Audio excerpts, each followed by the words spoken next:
Outro destaque aqui do nosso 3 em 1, o governo brasileiro votou na Assembleia Geral da ONU a favor do embargo financeiro, comercial e econômico promovido pelos Estados Unidos desde 1962 a Cuba. Desde 1992, a Assembleia Geral vem promovendo uma resolução pelo fim do embargo, iniciado 3 anos após a Revolução Socialista na ilha. O fim do embargo nesse ano teve 187 votos a favor e 3 contra: Estados Unidos, Israel e Brasil. Também houve 2 abstenções.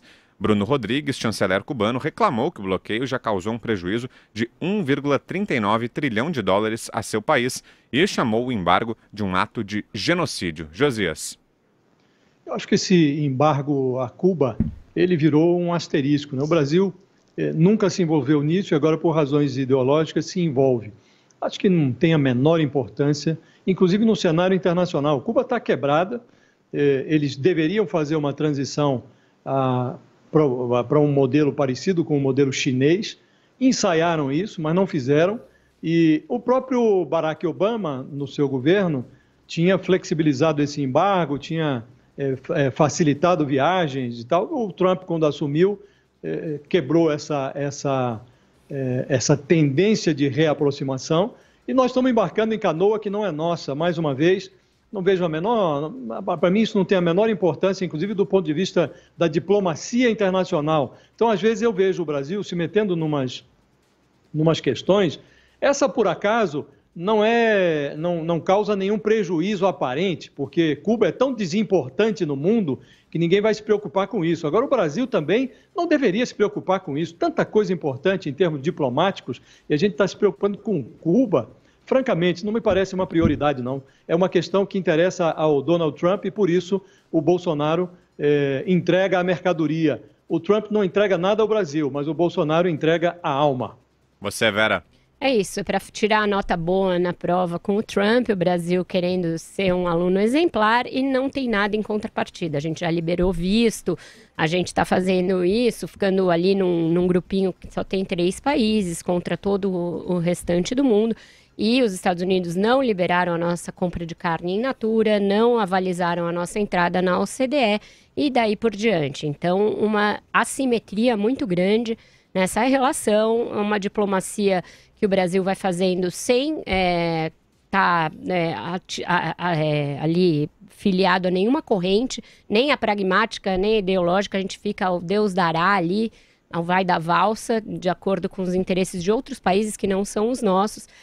Eu acho que teria sido muito bom se a gente tivesse tido um avanço na abertura política de Cuba, do fim da ditadura, fim do castrismo, se a gente tivesse conseguido que esse período da história acabasse, né? Que Cuba partisse para uma transição democrática. Parecia que algo assim ia ser obtido quando os 2 países, os Estados Unidos e Cuba, começaram a fazer gestos nesse sentido, mas a coisa recuou, teve um retrocesso e não se avançou nessa agenda, que eu acho que era uma agenda muito melhor para a própria ilha e muito melhor para o resto do mundo. Uma pena, não houve avanço nisso, segue sendo uma ditadura, segue sendo um país atrasado, mas eu acho que esse embargo também, ele é anacrônico, também ele é uma reminiscência da época da Guerra Fria.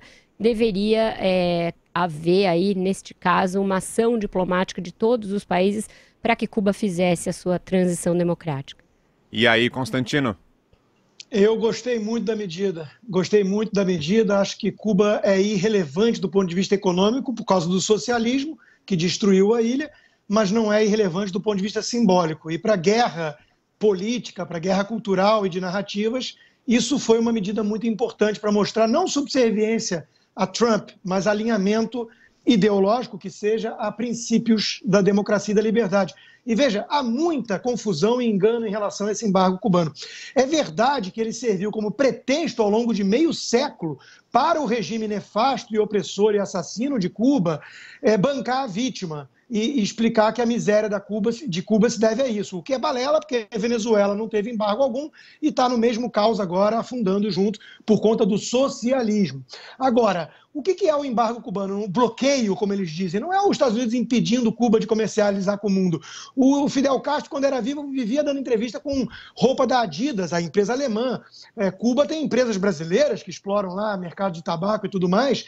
Cuba tem hotéis espanhóis que exploram o turismo na ilha. Cuba pratica comércio com o mundo inteiro. O embargo diz que empresas americanas não podem praticar comércio com Cuba.